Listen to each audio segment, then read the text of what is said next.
Gas cylinder लेने के लिए एजेंसियों के बाहर बड़ी बड़ी लाइनें लग रही हैं। लोग कई कई घंटे तक अपनी बारी का इंतजार करते हैं और फिर वापस लौटकर घर चले जाते हैं।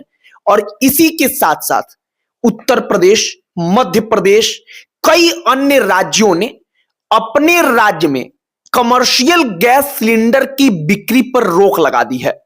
ऐसा इसलिए क्योंकि सरकार की प्राथमिकता यह हो गई है कि सबसे पहले जो डोमेस्टिक गैस की उपलब्धता है, जो घरेलू गैस सिलेंडर हैं, उनकी उपलब्धता सुनिश्चित की जाए। इन तमाम चीजों के बीच में एक और काम हुआ है। काम यह हुआ है कि भारत की सरकार ने इसेंशियल्स कमोडिटीज एक्ट 1955 के अंतर्गत गैस सिलेंडर्स को इंगित कर दिया है और यह तय किया है कि गैस सिलेंडर की जमाखोरी ना हो पाए।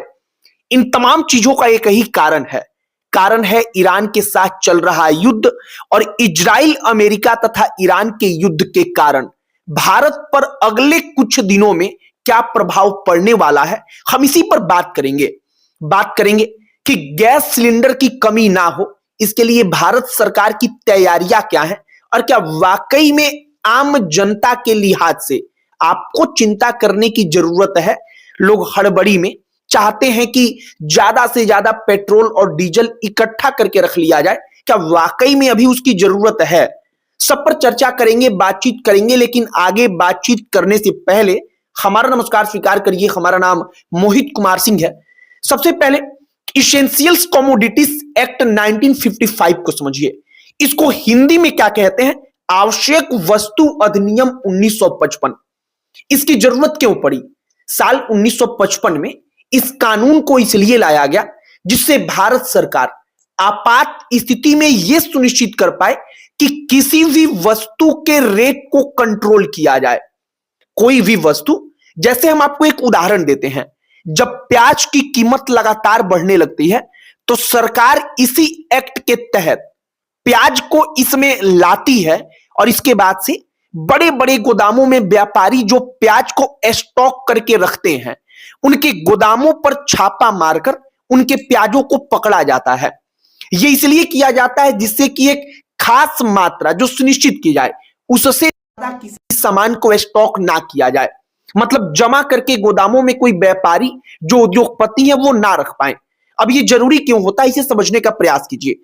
मान लीजिए कि इस वक्त पर आम जनता के मन में गैस सिलेंडर को लेकर के बड़े सवाल हैं। लोग चाहते हैं कि अपने अपने घरों में गैस सिलेंडर जो खाली है उसको भर के रख लें, क्योंकि उनको लगता है कि हो सकता है आने वाले दिनों में गैस सिलेंडर उपलब्ध ही ना हो पाए। अब ऐसे वक्त में एक व्यापारी क्या करेगा? एक व्यापारी यह करेगा कि उसके पास जो गैस सिलेंडर मौजूद होगा, जो गैस होगा, उसको अपने गोदामों में स्टॉक करेगा, जिससे दाम और अधिक बढ़े।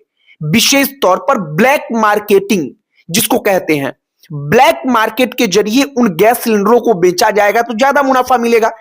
अब इन्हीं चीजों से बचने के लिए इस एक्ट का उपयोग किया जाता है, जिसके अंतर्गत सरकार अगर कोई भी एक तय मात्रा से ज्यादा गैस सिलेंडरों को स्टॉक करके रखेगा, जमा करके अपने गोदामों में रखेगा, तो सरकार उसको पकड़वाएगी और आम जनता के लिए उसे उपलब्ध कराएगी।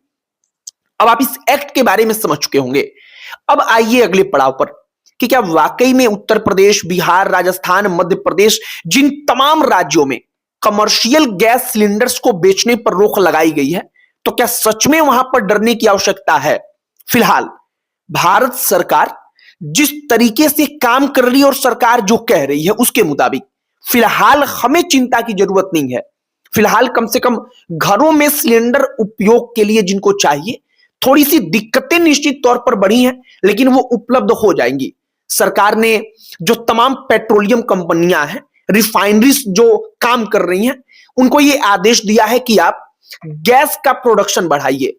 जो सिलेंडर होता है उसके गैस के प्रोडक्शन को बढ़ाइए, जिससे सुनिश्चित हो सके कि कम से कम एलपीजी गैस लोगों के घरों तक पहुंच पाए। अब एक बात आप समझिए कि आखिरकार ऐसी स्थिति बन क्यों रही है। दरअसल ईरान, अमेरिका और इजराइल में युद्ध के कारण समुद्री एक रास्ता है, एक जगह है, वो पूरा का पूरा रास्ता जो है वहां से होकर के भारत की जरूरतों का 50% का लगभग कच्चा तेल और लगभग 54% LNG आता है। अब हुआ क्या है कि उस रास्ते से जहाज ना जाए, ईरान ने वहां पर अपनी पूरी चौकसी कर दी है। ईरान इस बात को सुनिश्चित कर रहा है कि हम तेल का व्यापार इस रास्ते से नहीं होने देंगे। अब इसके कारण जो उधर का कच्चा तेल है, LNG वगैरह है, ये तमाम चीजें आ नहीं पा रही हैं। अब ये चीजें नहीं आ पा रही हैं, इसके कारण निश्चित तौर पर थोड़ी परेशानी बढ़ी है। लेकिन हमारे पास विकल्प के तौर पर हम रसिया से ये तमाम चीजें खरीद सकते हैं और भारत सरकार और भारत की जो पेट्रोलियम कंपनियां हैं वो ये काम शुरू कर चुकी हैं। हमारे पास ये विकल्प है। लेकिन तमाम विकल्प होने के बावजूद चूंकि हम अपनी जरूरत का 50% तक या 50% से ज्यादा तक जो कच्चा तेल था, जो तमाम पेट्रोलियम से जुड़ी हुई चीजें हैं, वो वहीं से मंगा रहे थे, इसके कारण थोड़ी दिक्कतें बढ़ी हैं। अचानक से तमाम चीजें बदल नहीं जाती हैं, इस बात को समझने की जरूरत है। ईरान ने जिस रास्ते को रोका है उसको होमरुज स्ट्रेट कहते हैं। वहीं पर तमाम उसके जो हथियार हैं, गोला बारूद हैं, उसने चौकसी वहां पर बढ़ाकर रखी है। अब इसके अलावा एक बात और कि क्या ईरान, इजराइल और अमेरिका का युद्ध रुक सकता है? ईरान ने कहा है कि हम युद्ध विराम बिल्कुल नहीं चाहते। ईरान के कहने का मतलब यह है, वो ये समझाना चाहता है कि आप अपने मन से युद्ध शुरू करते हैं, इसके बाद से आप जो चाहते हैं वो हो जाता है, तबाही हो जाती है। अपने मन से युद्ध रोकते हैं, फिर थोड़े दिन के बाद आप युद्ध करना चाहते हैं, इसलिए हम नहीं चाहते कि युद्ध विराम हो, हम लड़ना चाहते हैं। ईरान ने एक और महत्वपूर्ण बात कही है। ईरान ने कहा है कि जो देश अपने यहां से अमेरिका के राजदूतों को निकालेंगे, जो अमेरिकी डिप्लोमेट्स वहां पर हैं, जो अमेरिकन एम्बेसी तमाम अलग अलग देशों में है, वहां से उनके राजदूतों को आप हटाएंगे, हम उन देशों में तेल पहुंचे, पेट्रोलियम पहुंचे, जो कच्चा तेल है वो पहुंचे, इस बात को सुनिश्चित करेंगे। लेकिन इसके बगैर कोई बातचीत नहीं होगी। तो कुल मिलाकर युद्ध ईरान, अमेरिका और इजराइल में हो रहा है।